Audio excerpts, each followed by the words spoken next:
एक राजा था जिसने अपने राज्य में क्रूरता से बहुत सी दौलत इकट्ठा करके आबादी से बाहर जंगल में एक सुनसान जगह पर बनाए हुए तहखाने में सारे खजाने को खुफिया तौर पर छुपा दिया। खजाने की सिर्फ दो चाबियां थीं, एक चाबी राजा के पास और एक उसके खास मंत्री के पास थी। इन दोनों के अलावा किसी को भी उस खुफिया खजाने का राज मालूम न था।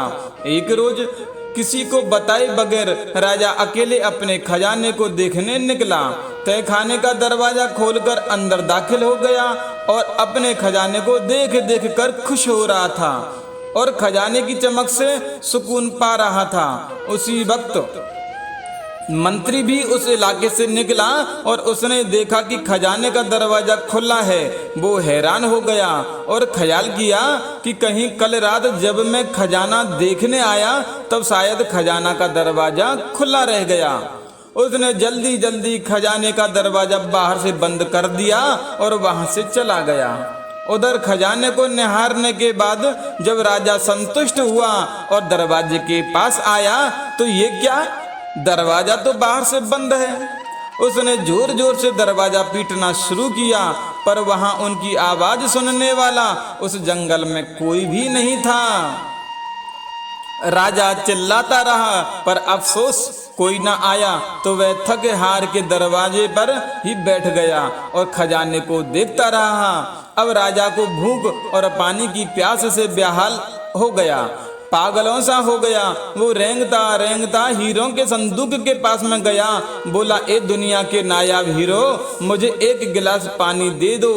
फिर मोती सोने चांदी के पास गया और बोला, ए मोती चांदी सोने के खजाने, मुझे एक वक्त का खाना दे दो। राजा को ऐसा लगा कि हीरे मोती उससे बोल रहे हैं, तेरे सारी जिंदगी की कमाई तुझे एक गिलास पानी और एक समय का खाना नहीं दे सकती। राजा भूख से बेहोश होकर गिर गया। जब राजा को होश आया तो सारे मोती हीरे बिखरे। दीवार के पास अपना बिस्तर बनाया, उस पर लौट गया। दुनिया का एक पैगाम देना चाहता था लेकिन उसके पास कागज और कलम नहीं थी। राजा ने पत्थर से अपनी उंगली फोड़ी और बहते हुए खून से दीवार पर कुछ लिखा। उधर मंत्री और पूरी सेना लापता राजा को ढूंढते रहे पर बहुत दिनों तक राजा ना मिला तो मंत्री राजा के खजाने को देखने आया। उसने देखा कि राजा हीरे जवाहरात के बिस्तर पर मरा हुआ पड़ा है और उसकी लाश को कीड़े मकोड़े खा रहे थे। राजा ने दीवार पर खून से लिखा हुआ था, ये सारी दौलत एक घूंट पानी और एक निवाला नहीं दे सकी। यही अंतिम सच है। आखिरी समय आपके साथ आपके कर्मों की दौलत जाएगी। चाहे आप कितने ही बेईमानी से हीरे पैसे सोने चांदी इकट्ठा कर लो, सब यही रह जाएगा।